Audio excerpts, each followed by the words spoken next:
कड़ाके की सर्दी पड़नी शुरू हो गई थी। रामदीन को चिंता थी कि सर्दी अभी और बढ़ेगी, इसलिए उसे कोई न कोई काम तो ढूंढना ही होगा। काफी दिनों से सर्दी की वजह से रामदीन को गांव में कोई मजदूरी का काम नहीं मिल रहा था। रामदीन का नियम था, वो चाहे जितनी भी बड़ी परेशानी में क्यों ना हो, वो भगवान शिव को याद करना नहीं छोड़ता था। उसे विश्वास था कि भगवान शिव हर मुसीबत में उसकी सहायता करेंगे और उन्हीं की कृपा से उसके दुख भी दूर होंगे। ऐसे ही एक सुबह रामदीन जब मंदिर में शिवलिंग की पूजा करके उठा तो उसी समय गांव के जमींदार भी पूजा के लिए आ गए। और कैसा है, काम वगैरह कुछ मिला या नहीं?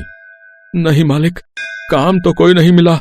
बहुत दिनों से ढूंढ रहा हूँ, ऊपर से ठंड बढ़ गई है तो कहीं मजदूरी का काम मिल ही नहीं रहा। सब जगह अभी काम बंद है मालिक। अच्छा तो ये बात है। एक काम कर, दोपहर में मेरे से हवेली पर आकर मिल, मैं तुझे कुछ काम देता हूँ। जी ठीक है, मैं समय पर आ जाऊंगा मालिक।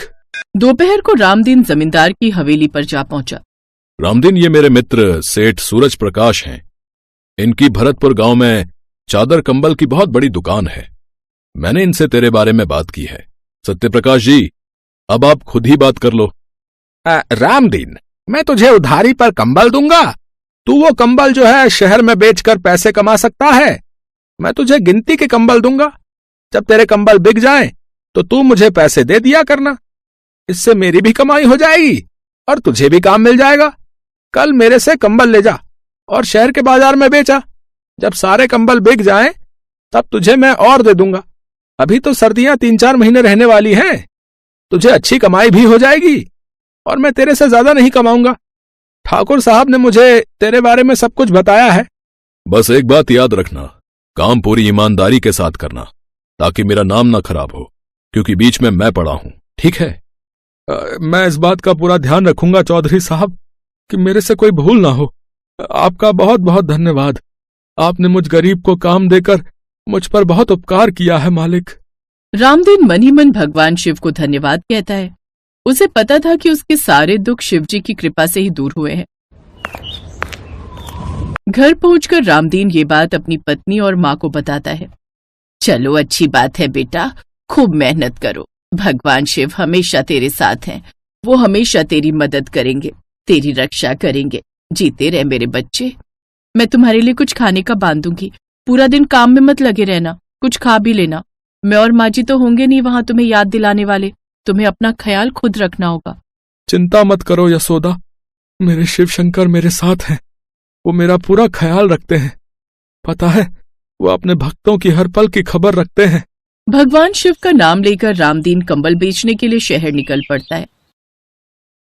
सर्दी की कपकपाती सुबह में रामदीन एक सड़क किनारे अपने कंबल रखकर बैठ जाता है।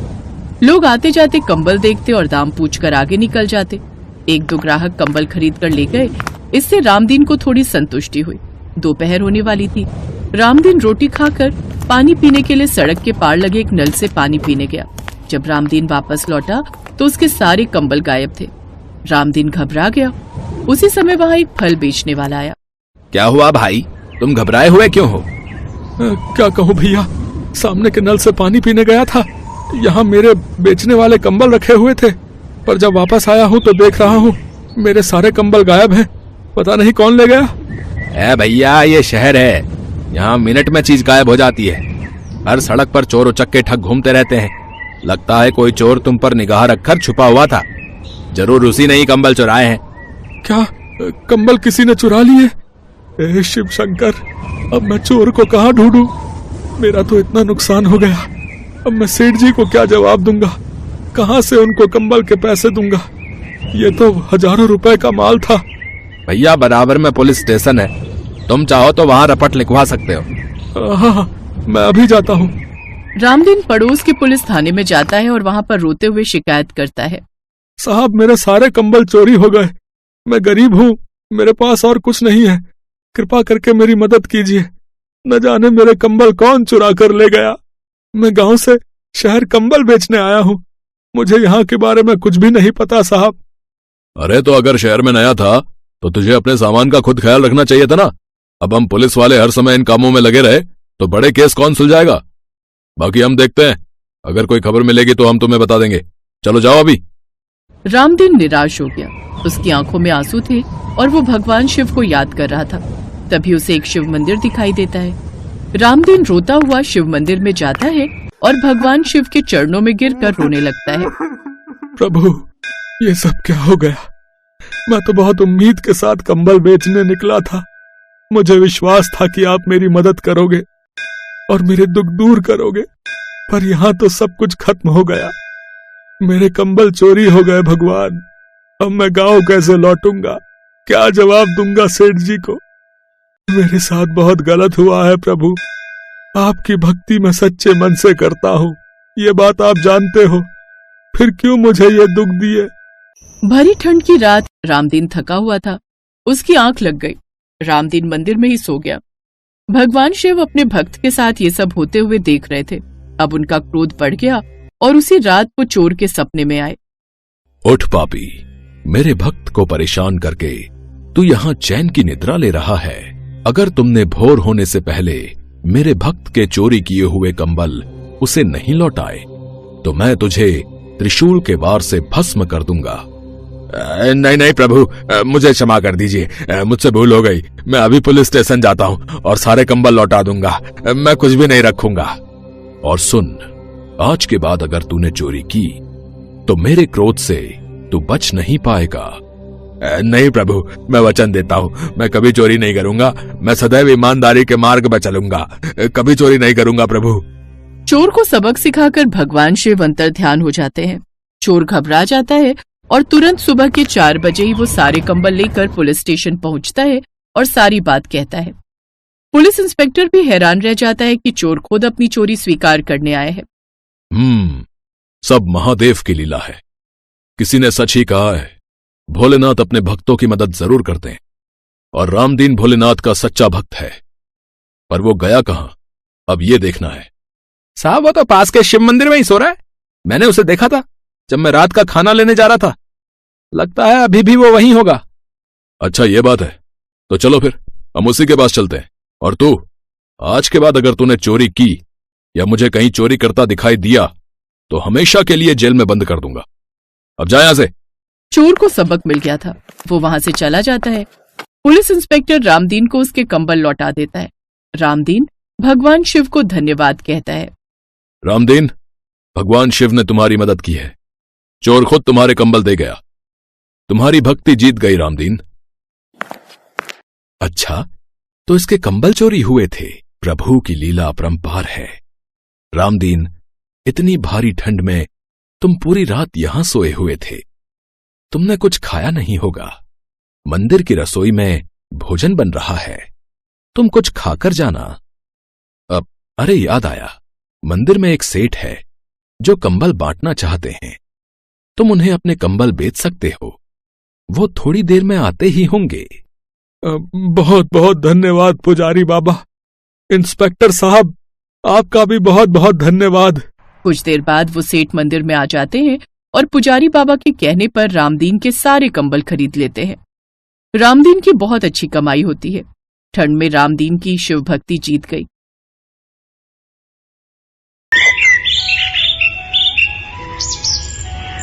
सर्दियों का मौसम आया तो पहाड़ों पर भी बर्फबारी शुरू हो गई। पूरा कैलाश पर्वत भी बर्फ से ढका हुआ था। बर्फ की बारिश हो रही थी। भगवान शिव तपस्या में लीन थे। कुछ समय पश्चात उन्होंने जब अपनी आंखें खोली तो पूरे कैलाश को बर्फ से ढका हुआ पाया। अच्छा हुआ आप तपस्या से जाग गए। देखिए स्वामी, बर्फ ने पूरे कैलाश को ढक दिया है। कितना सुंदर नजारा है। क्यों ना हम इस सर्दी का आनंद लेने के लिए भ्रमण पर चलें? देवी पार्वती, इतनी ठंड में भ्रमण पर? पर्वतों पर तो इस समय बर्फबारी ही हो रही होगी। हम भ्रमण पर कैसे जाएंगे? मैं यहाँ नहीं बोल रही हूँ स्वामी, मैं पृथ्वी लोक पर भ्रमण के लिए जाना चाहती हूँ। मैं वहाँ की सर्दी का आनंद लेना चाहती हूँ। कम से कम कैलाश की बर्फबारी से तो बच जाएंगे। यहाँ तो कुछ भी नजर नहीं आ रहा, बर्फ से पहाड़ ढक चुके हैं। चलिए न स्वामी, हम पृथ्वी लोक पर चलते हैं। बहुत दिनों से हम कहीं भ्रमण के लिए नहीं गए। ठीक है प्रिय, चलो हम धरती लोक पर चलते हैं। भगवान शिव और माता पार्वती धरती लोक पर भ्रमण के लिए निकल पड़े। धरती लोक पर बहुत से शहर और गांव घूमते घूमते भगवान शिव और माता पार्वती एक शहर में पहुंचे। शहर में सर्दी बढ़ चुकी थी। कुछ लोग गर्म कपड़ों से अपने आप को ढकते हुए दिखाई दे रहे थे, तो कुछ लोग सर्दी से कांपते हुए आग जलाकर बैठे थे। स्वामी, वो देखिए, उनके पास ओढ़ने के लिए गर्म कपड़े नहीं है। क्यों ना हम इन्हें गर्म कपड़े बांटते हुए चलें? ये तो बहुत उत्तम विचार है देवी, पर इसके लिए पहले हम अपना रूप बदल लेते हैं। हाँ, ये ठीक रहेगा स्वामी। हमें बहुत सारे गर्म कपड़े बांटने की जरूरत पड़ेगी ताकि कोई भी ठंड से परेशान ना हो। इसके पश्चात भगवान शिव और माता पार्वती ने अपने चमत्कार से बहुत सारे गर्म कपड़े, कंबल, स्वेटर वगैरह प्रकट किए और जो भी उन्हें ठंड में ठिठुरता हुआ दिखाई देता वो उसे बांटते हुए चलते रहे।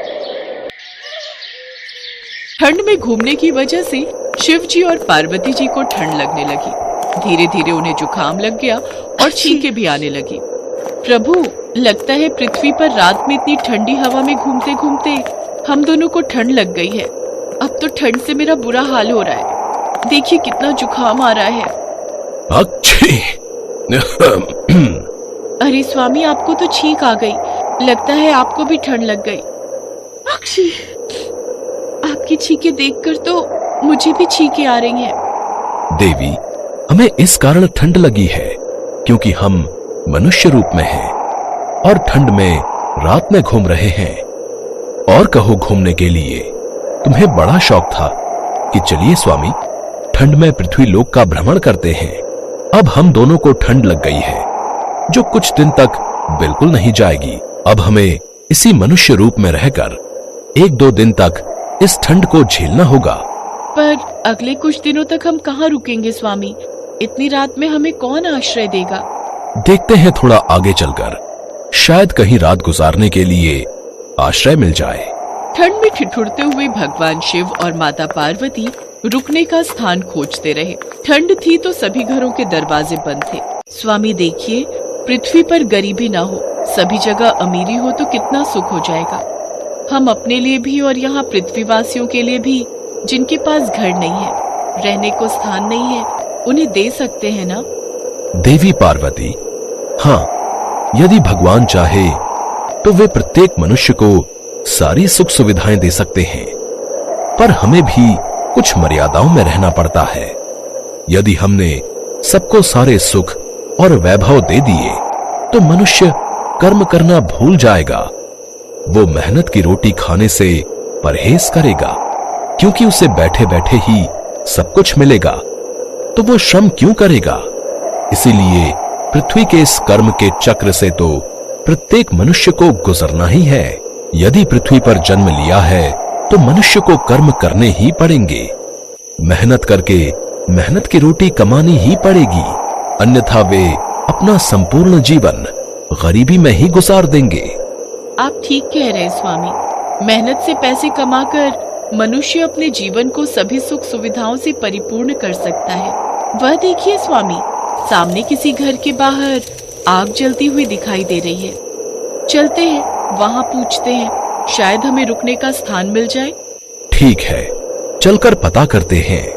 भगवान शिव और माता पार्वती उस घर के पास जाते हैं जहाँ आग जल रही थी। बहन, बहुत ठंड लग रही है, थोड़ी आग सेकने दोगी? ठंड से थोड़ा आराम मिल जाएगा। नहीं नहीं नहीं, मेरे पास भी थोड़ी सी ही आग है, मुझे अपने घर में भी तो रखनी है ना। ठंड हो गई है, अब मैं अंगीठी को सुलगाकर खुद से आग सेकूंगी। मैं तुम दोनों को क्यों दूं? चलो जाओ यहाँ से, बड़े आए आग सेकने वाले। बहन, यहाँ आ जाओ, मैंने थोड़ी आग जला कर रखी है, तुम्हें थोड़ा आराम मिलेगा। एक काम करो, वो सामने औरत ने आग जलाई हुई है ना, वहाँ जाओ। हाँ हाँ, वहीं जाओ, वो बुला रही है, वो देखो, वो मेरी देवरानी है, जानकी नाम है उसका। उसे ज्यादा दयालु बनने की पड़ी रहती है, खुद के घर में खाने का नहीं होता है और लोगों की सेवा करती फिरती है। पर मैं उसके जैसी नहीं हूँ, मैं दूसरों पर ऐसे ही नहीं लुटाती रहती। उसे धर्मात्मा बनने का बड़ा शौक है, जब देखो गरीबों की, बेसहारा लोगों की मदद करती रहती है। उस औरत की बात सुनकर भगवान शिव और माता पार्वती मुस्कुरा दिए और वो उस औरत के पास गए। आ जाओ आ जाओ। अच्छी अच्छी, आप दोनों को तो बहुत ठंड लग गई है। मैं एक काम करती हूँ, आपके लिए गरम गरम दूध लेकर आती हूँ, साथ में कुछ खाने का भी, जिससे आपको आराम मिलेगा। जानकी घर के भीतर जाती है तो उसकी सास उस पर गुस्सा करने लगती है। अरे तू कितनी सीधी है, घर के लिए बाहर आग जला रही थी और अनजान पति पत्नी को तूने आग सेकने के लिए दे दी। यहाँ मैं ठंड से मरी जा रही हूँ, ऊपर से तू थोड़ा बहुत दूध जो घर में रखा है वो भी उन्हें दे रही है। अरे अपनी जेठानी से कुछ सीख, वो किसी पर ऐसे लुटाती नहीं है। पति को देख, पूरी रात सड़कों पर ठंड में रिक्शा चलाता है, अभी तक घर भी नहीं आया, और तू है कि पति की चिंता छोड़ अनजान लोगों की सेवा में लगी हुई है। अरे कोई भला नहीं होने वाला ऐसे गरीबों की मदद करने से, फिर भी तू है कि भगवान के पूजन और गरीबों की सेवा में लगी रहती है। अरे मैं इतनी देर से बोले जा रही हूँ, तुझे कुछ सुनाई दे रहा है या फिर जानबूझकर तू मेरे शब्दों को अनदेखा कर रही है? जानकी कुछ नहीं बोली। उसने चुपचाप थोड़ा सा जो दूध रखा था वो गर्म किया और साथ में थोड़ा आटा भूनकर चीनी मिलाकर उसने चूरमा बनाया और लेकर बाहर चली गई। जानकी ये नहीं जानती थी कि भगवान शिव और माता पार्वती सारी बातें सुन चुके हैं। ये लीजिए थोड़ा गर्म दूध और साथ में आटे का चूरमा, इससे आपको ठंड में आराम मिलेगा। आटे का चूरमा? ये तो मुझे अति प्रिय है। चूरमा बहुत स्वादिष्ट है, साथ में गर्म दूध लेने से हमारी सर्दी तो बिल्कुल गायब हो गई। आग के सामने बैठने से बिल्कुल भी ठंड नहीं लग रही। बहन, तुमने हमारी इतनी सेवा की है, हमें रात में आश्रय दिया, हमारे लिए भोजन का प्रबंध किया, इसका फल हम तुम्हें अवश्य देंगे। यह सत्य है, जो द्वार पर आए जरूरतमंद लोगों की मदद करता है, भगवान भी उसकी मदद सदैव करते हैं। हम जानते हैं कि तुम बहुत दयालु हो, तुम हमेशा बेसहारा और जरूरतमंद लोगों की सहायता करती हो, इसीलिए हम तुम्हें तुम्हारे अच्छे कर्मों का फल प्रदान करके ही अपने धाम लौटेंगे। जानकी हैरान रह जाती है जब वो अपने सामने साक्षात भगवान शिव और माता पार्वती को देखती है। उसकी आंखों से आंसुओं की धारा बहने लगती है। आपके दर्शन करके मैं धन्य हो गई प्रभु, आप दोनों मुझ गरीब के घर आए, मेरा तो जीवन सफल हो गया। आपकी जय हो प्रभु, आपकी जय हो। भगवान शिव और माता पार्वती जानकी को आशीर्वाद देकर अंतर्ध्यान हो जाते हैं। जानकी जैसे ही घर के अंदर जाती है, वो देखती है कि उसके घर में धन के भंडार भर गए हैं। हर तरह की सुख सुविधा, कपड़े, खाने, सब कुछ घर में भर गया है। उसे उसकी नेकी का फल मिल जाता है। जानकी की सास भी अपनी बहू से माफी मांगती है। बहू, मैंने हमेशा तुम्हें गलत समझा, पर तुम तो बहुत अच्छी हो। आज भगवान ने तुम्हारे घर को धन भंडार से भर दिया। जीती रहो बहू, जीती रहो। जानकी की गरीबी दूर हो गई। उसे भगवान शिव और माता पार्वती का आशीर्वाद प्राप्त हो गया। शिव जी और माता पार्वती की ठंड भी दूर हो गई और वो भी अपने धाम कैलाश लौट गए।